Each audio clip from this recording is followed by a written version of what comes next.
Bismillahirrahmanirrahim. Emang enak si buah mangga kalau dimakan bersama-sama. Mari jawab salam Ustadz dengan penuh bahagia. Mudah-mudahan kita semuanya jadi orang kaya, calon penghuni surga. Assalamualaikum warahmatullahi wabarakatuh.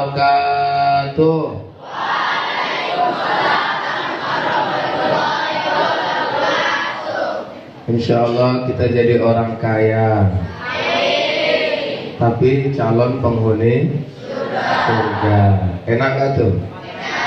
Enak. Udah kaya, masuk surga. Subhanallah.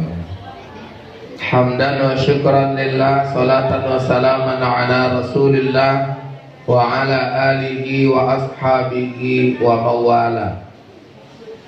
Qala Allah Ta'ala fil Qur'anil Karim, a'udzu billahi minasy syaithanir rajim. Bismillahirrahmanirrahim. Muhammadur Rasulullah walladzina ma'ahu asyidda'u 'alal kuffari rahama'u bainahum. Tarahum ruk'an sujada yabtaghuna fadlan minallahi wa ridwana simahum fi wujuhihim min atharis sujud. Wa qala Rasulullah sallallahu alaihi wasallam fi kitabihil hadits, man ahabbani kana ma'iya fil jannah. Sadaqallahul azim wa sadaqa rasuluhun nabiyyul karim wa nahnu ala dzalika minasy syahidin wasyakirin walhamdulillahi rabbil alamin. Yang kita hormati Buya Dr. Windy Khaldun LC Mhum, beliau ketua yayasan yang sudah menyampaikan sambutan kepada kita semuanya. Yang kita muliakan Ustadz Zulfahmi Nasution SH SPDI. Beliau adalah direktur yang kalau nengok wajahnya mungkin banyak wanita naksir sama beliau.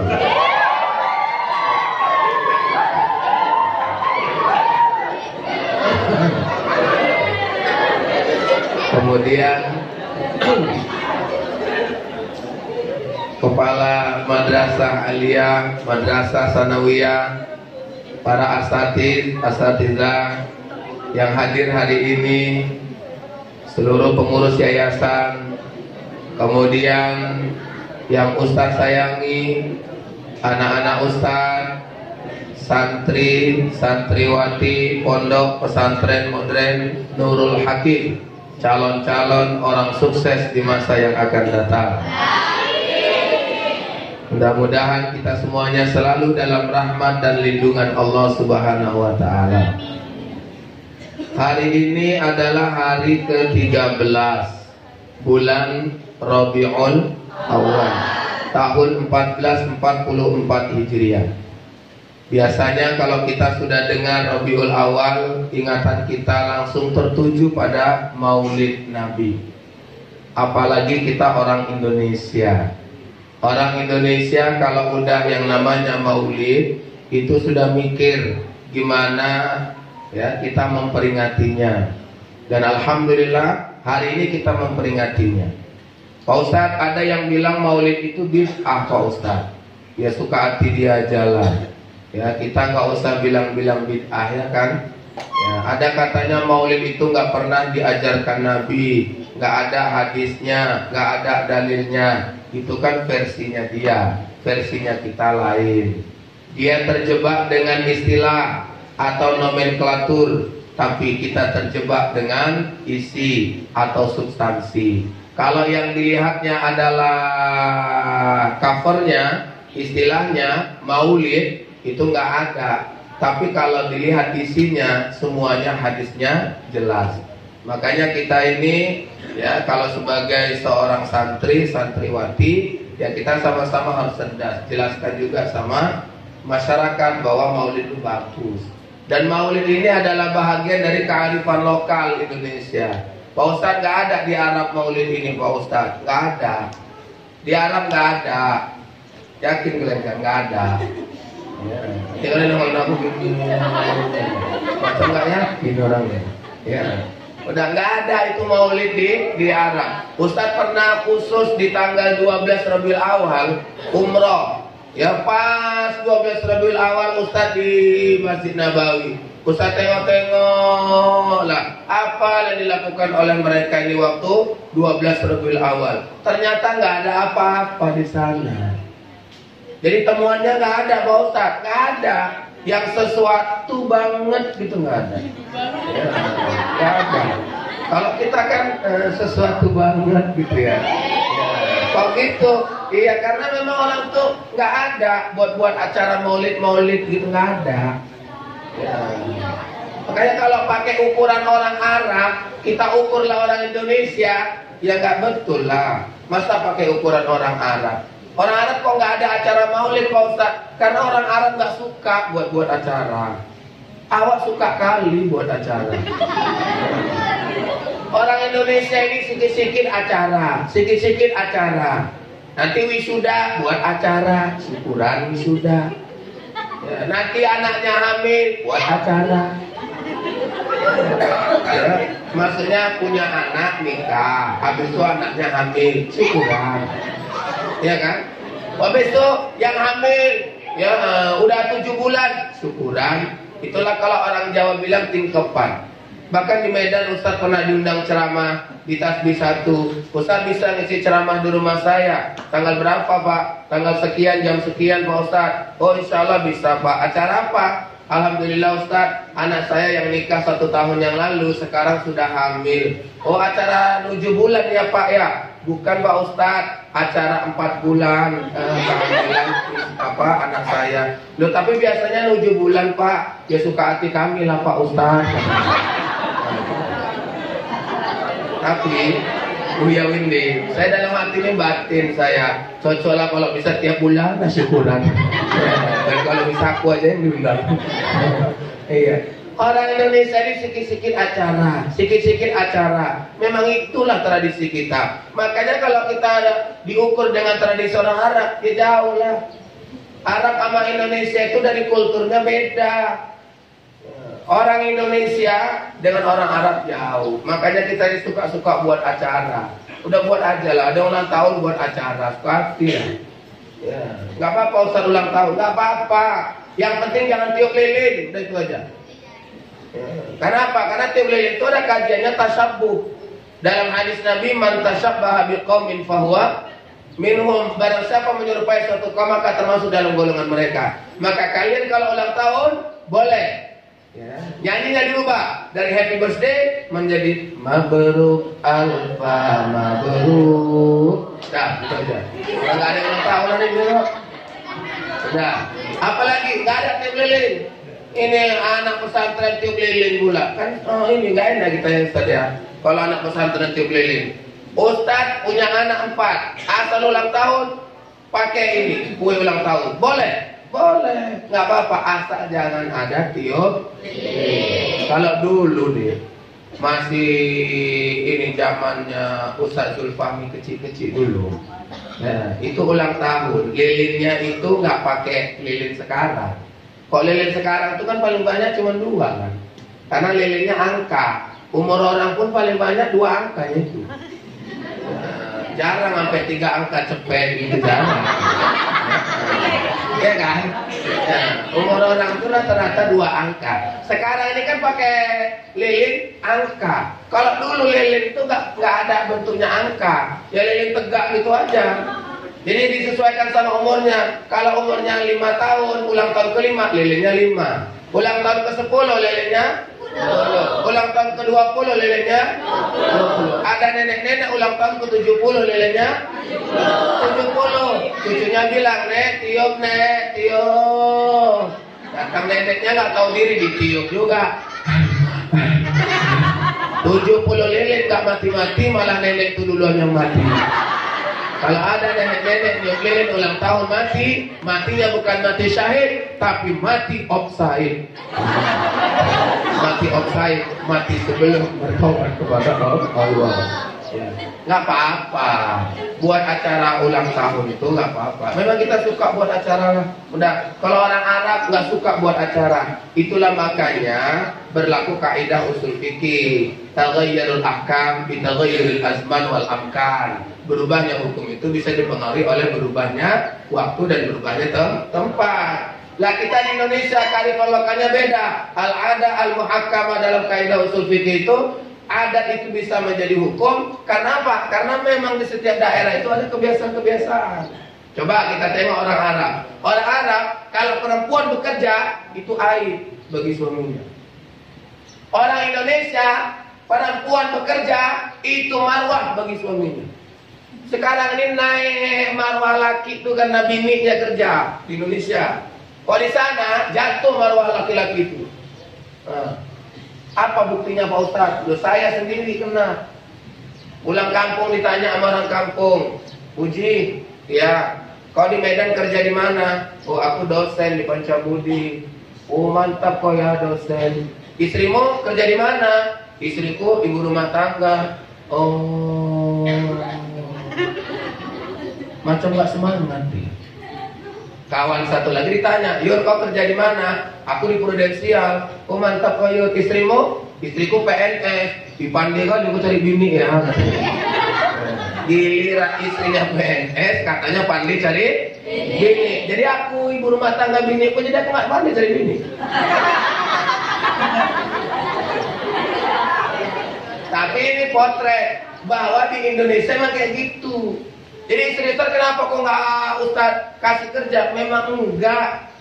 Saya dari semenjak lajang berijtihad dalam diri saya. Selama aku mampu, nggak akan pernah aku izinkan istriku bekerja.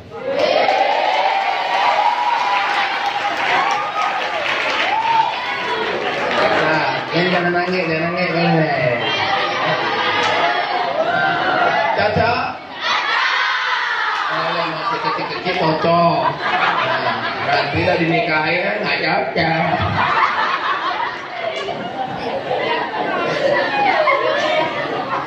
Ustaz, istri Ustaz nggak tamat S1 ya?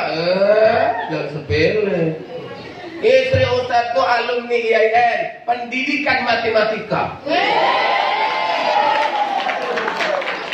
Istri Ustaz itu kali-kalinya bagus. Bagi-baginya kurang. Istri saya Ustaz, kali-kalinya bagus. Asalkan pagi, dia selalu nanya. Tadi saya ngisi ceramah subuh, ditanya, Abi hari ini berapa tempat? Saya bilang, ini 6 tempat, jelas itu. Ya, jadi kalau kali-kalinya bagus. Minta kerja kah istri saya? Minta. Ya, saya bilang, Umi gak usah kerja ya. Abi kerja kenapa, Abi? Kenapa? Untuk kali di rumah. Udah, Umi nikmati aja di rumah. Abi percuma lah Umi kuliah 4 tahun di IAIN, ijazahnya nganggur, ilmunya juga nggak bermanfaat. Foto dulu.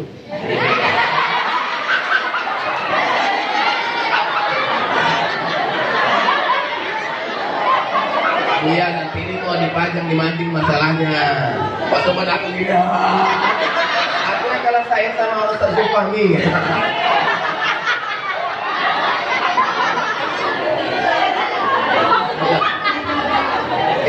Gimana? Dibilangnya, Abi percuma lah, Umi kuliah 4 tahun, ijazahnya nganggur, ilmunya juga nggak ngalir. Saya bilang, istri itu nyari ilmu, ngalirkan ilmunya sama anak. Udah, gitu kali ya bilang. Kerjaan apa, Bi? Enggak. Abi sama ini masih minta kerja aja dia. Lama-lama Ustaz Zulfahmi, saya pemikir kayak mana lah caranya supaya bini saya ini nggak minta kerja aja. Alhamdulillah dapat ide. Asalkan istri saya minta kerja, saya hamili dia.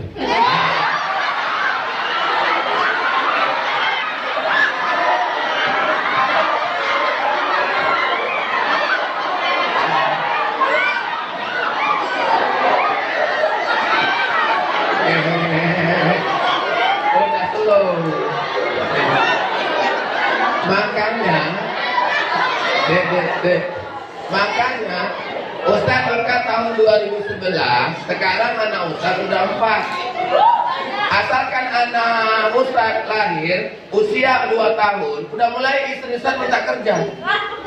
Asalkan 2 tahun minta kerja, wah milih. Lahir anak kedua 2 tahun minta kerja, wah milih lagi.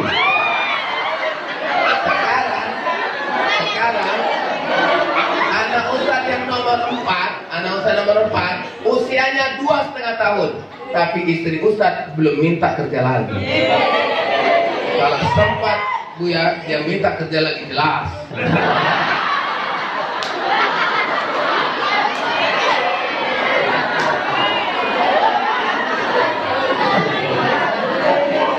Nah, pesannya ingat ya pesannya, bahwa di Arab itu perempuan tuh nggak kerja, ya. Tapi kalau di Indonesia rata-rata perempuan itu kerja. Salahkah Indonesia? Ya tergantung lah.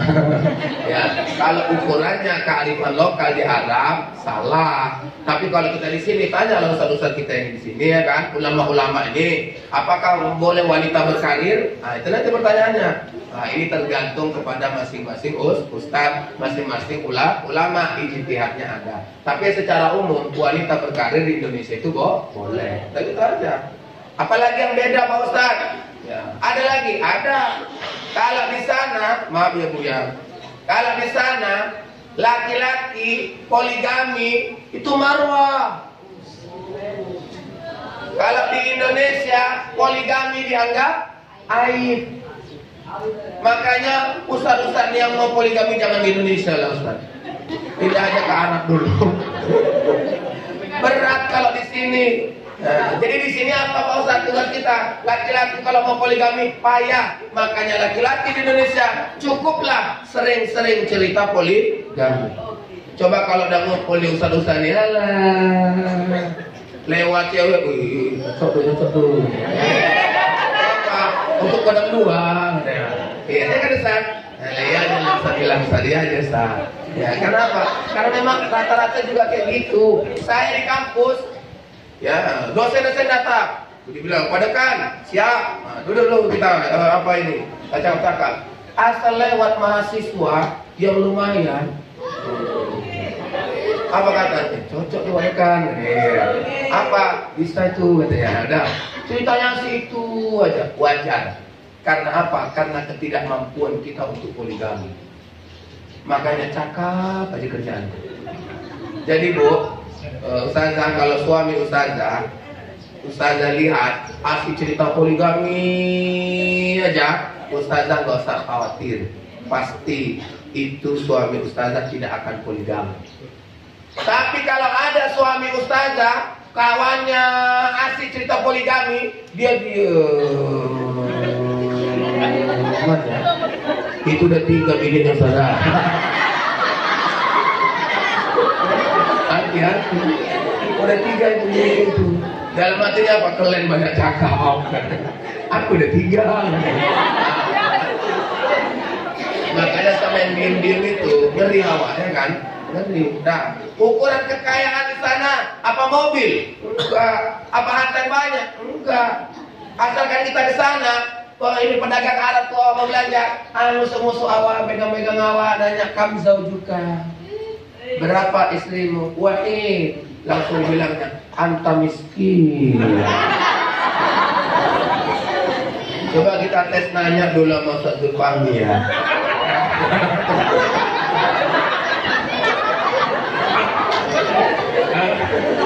Ustaz kam zaujuka. Pedagang Arab nih, pedagang Arab. Kamu zaujuka, jawabannya wahid. Wahid fakot atau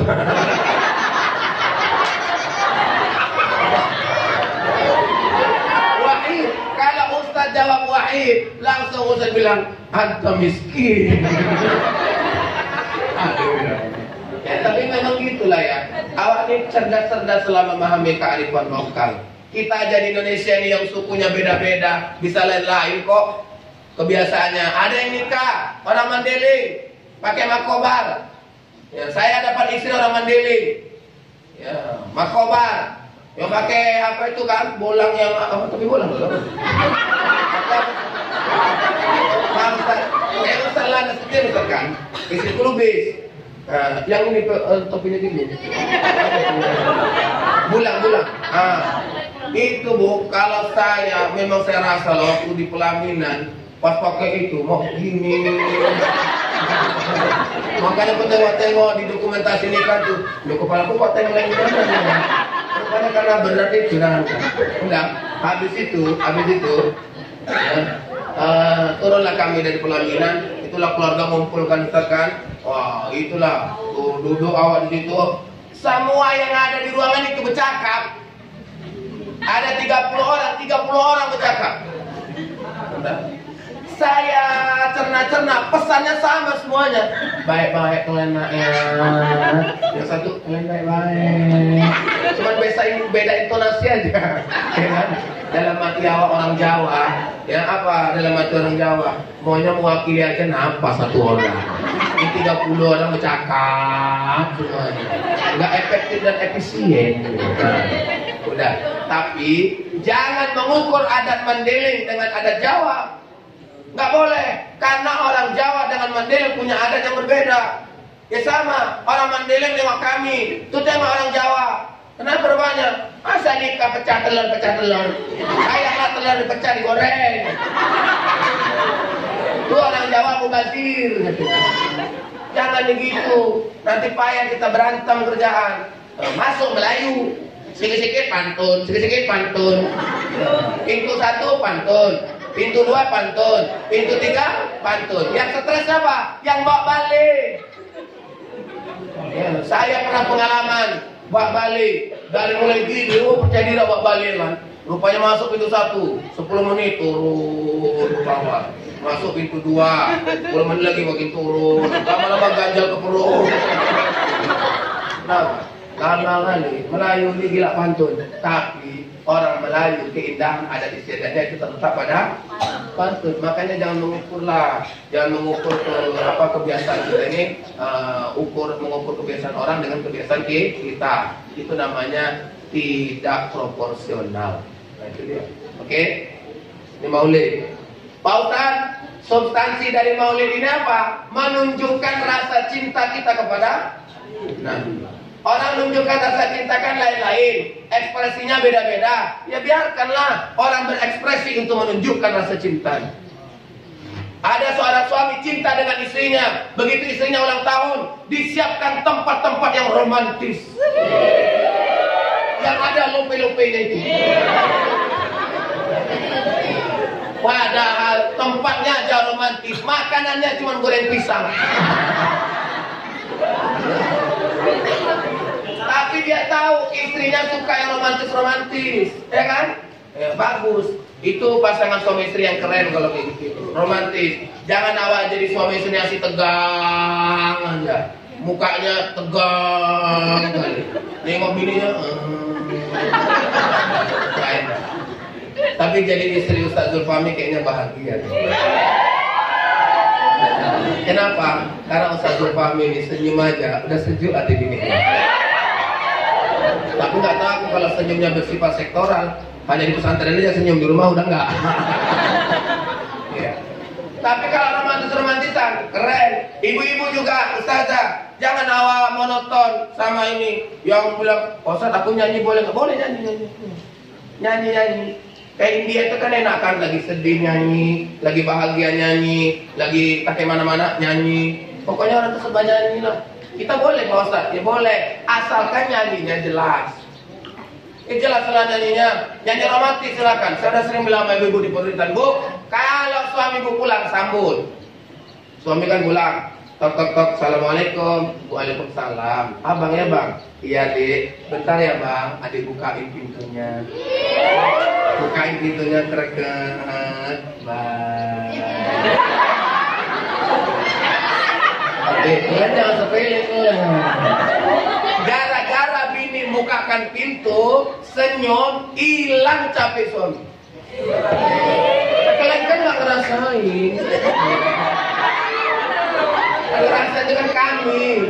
Nah, ini enggak, giliran suami pulang, tak, assalamualaikum. Waalaikumsalam. Abang ya bang? Iya dek. Bang, itu pintu nggak dikunci bang, buka aja sendiri bang. Jangan bengkek kali abang. Kalau itu Ustaz, kayak mana Ustaz? Ya ampun ya Allah, makin capek. Apalagi kalau istrinya pandai nyanyi. Begitu pulang suaminya tok-tok, assalamualaikum, waalaikumsalam. Abang ya bang? Iya dek, bentar ya bang, adik bukain. Buka pintu kerangka, senyum langsung dinyanyikan. Dalam sepiku, dalam gelapku, kaulah pijarku dalam hatiku, engkaulah cintaku. Suaminya heran nengok bininya. Masuk suaminya ke kamar, ikutin bu, ikutin Ustazah. Sampai di dalam kamar, peluk dari belakang. Udah dipeluk, lanjutkan. Kaulah lentera di dalam jiwa, kuatkan raga, peluk nan cinta, semoga abadi, cintaku selamanya. Nah, suaminya makin heran nengok bininya. Akhirnya dibalas oleh suaminya dengan satu lagu. Bila Israel. Bang, abang pula ada lagu romantis abang pada aku bila Israel. Kau tengok buang tabiat. Ya enggak pernah kok kayak gini. Ini kok kayak gini pula. Berarti kok buang tabiat. Bila Israel aja untuk kau. Maaf ya, karena nggak terbiasa. Sama itu panggilan kan. Kalau kita ini cerita contoh Nabi, Nabi manggil istrinya dengan panggilan istimewa. Aisyah dipanggil apa? Umairah. Itu contoh. Aisyah dipanggil Umairah. Ya, itu yang dicontoh. Tapi nggak mesti kali Umairah. Karena bapak-bapak salah paham. Karena dengan ustaz ceramah, oh istri Nabi dipanggil Umairah. Aisyah namanya, tapi panggilannya Umairah. Pulang dia langsung praktekannya. Pulang ke rumah, dibuka pintu sama istrinya, langsung ya Umairah. Bininya heran loh, bang siapa Umairah bang? Ya tahu lah deh, tapi nama aku apa ya abang? Kok abang panggil Umairah? Abang tadi baru dengar ceramah Ustaz bilang Nabi manggil istrinya bukan Aisyah tapi Umairah, makanya abang panggil adik Umairah. Oh gitu ya bang? Iya. Tapi bang tahu nggak bang arti Umairah itu apa bang? Nah itulah lupa bang. Bang, Umairah itu artinya yang putih kemerah-merahan bang. Oh gitu ya dek? Berarti nggak cocok sama kau lah ya. Kau kan hitam legam. Jadi bang panggilan apa bang? Ya Hajar Aswad.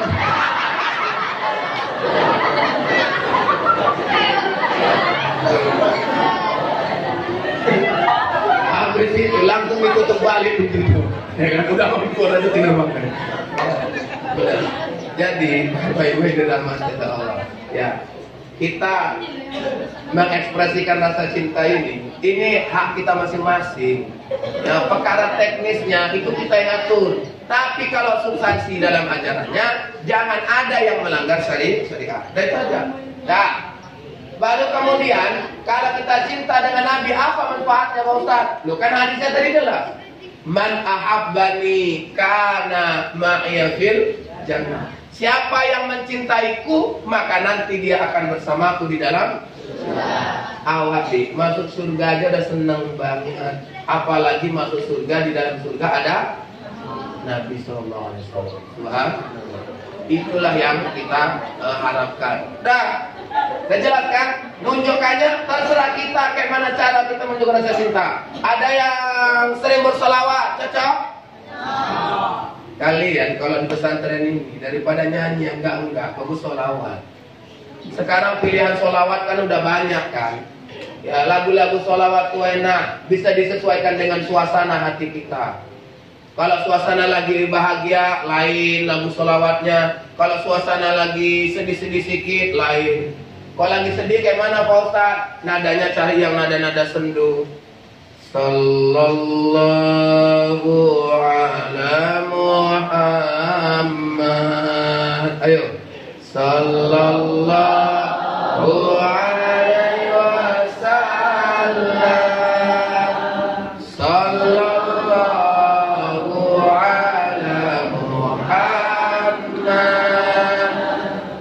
sallallahu alaihi wasallam. Ya Nabi salam alaika, ya Rasul salam alaika, ya Habib salam alaika, salawatullah alaika.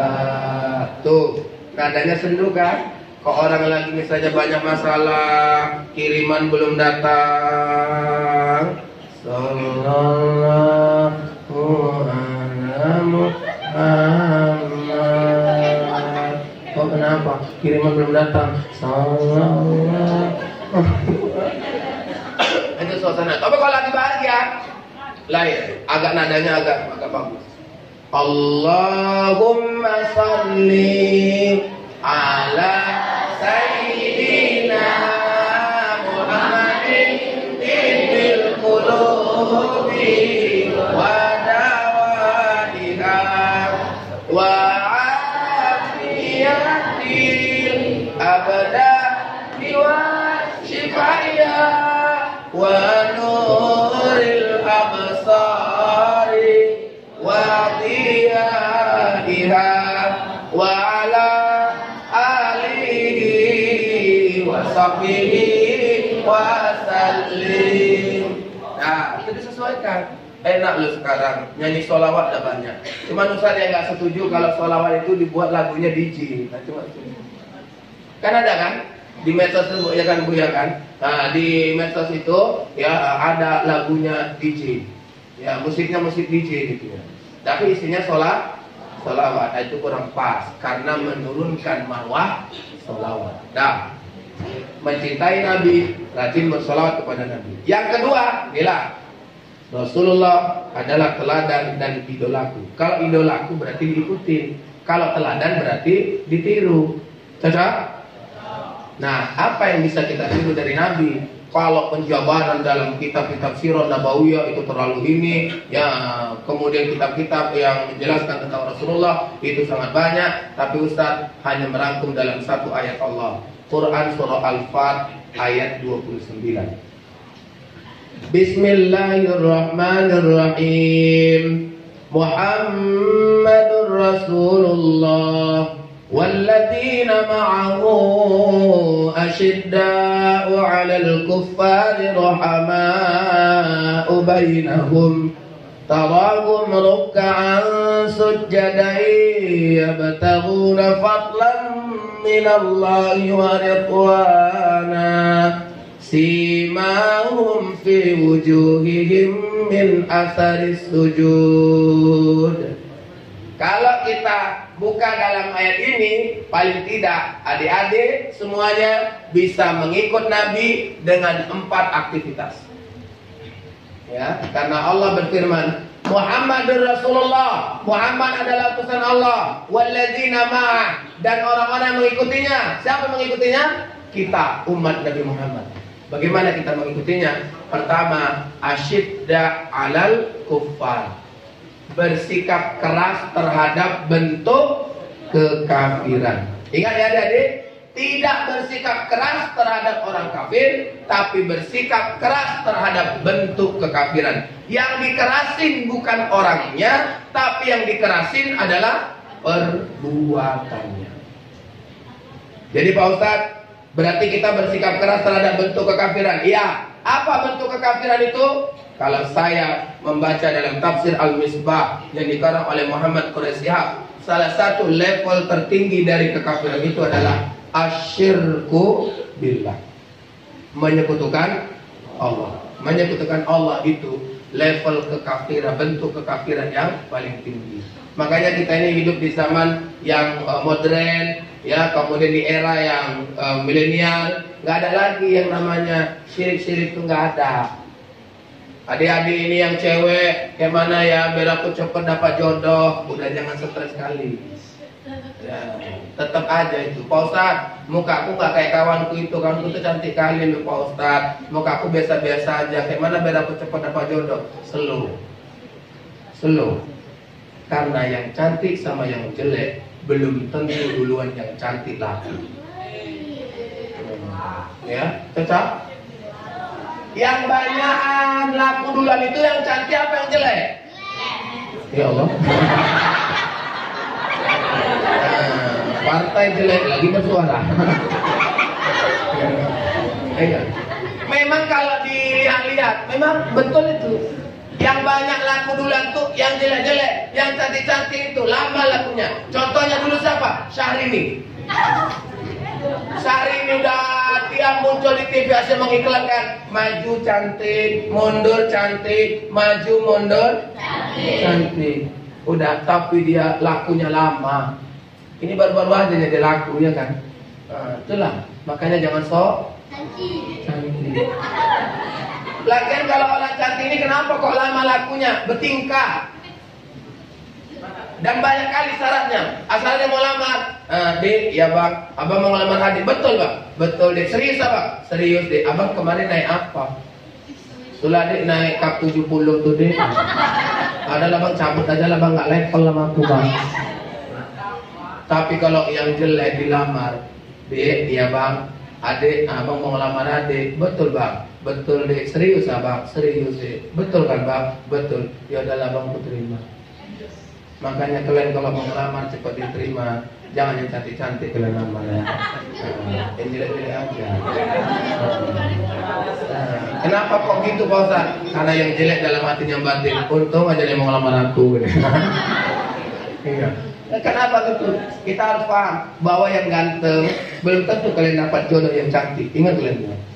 Makanya jangan kalian sok ganteng. Karena yang ngejar-ngejar cewek cantik itu adalah laki-laki yang jelek. Kalian yang ganteng sok paten.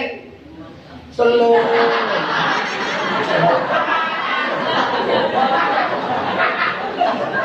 Yang ganteng selalu aja. Salah, aku kan ganteng. Nanti cewek cantik itu, maunya itu sama aku. Salah. Ternyata apa? Ternyata adik-adik, yang ganteng ini diem aja statis, sementara yang jelek dinamis.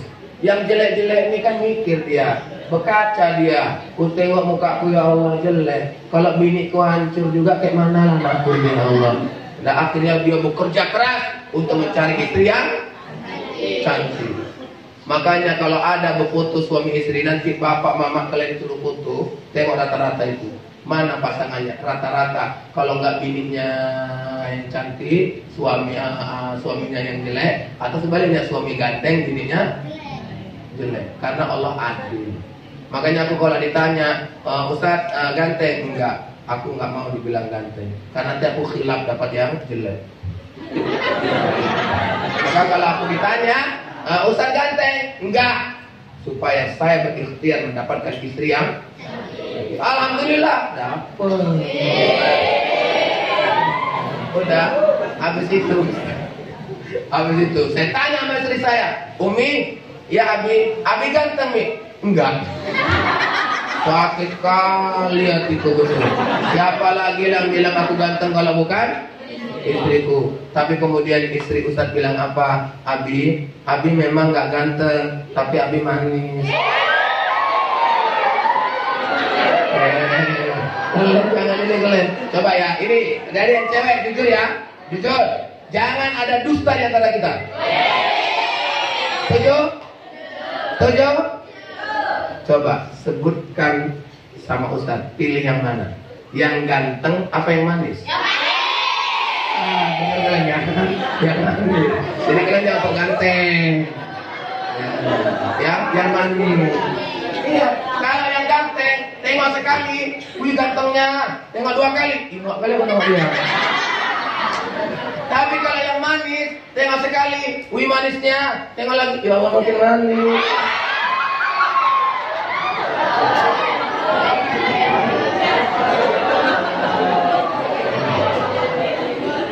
Nah, jangan ada yang pakai susu. Laki-laki jangan ada yang pakai apa tuh pelet. Yang beres-beres. Ya.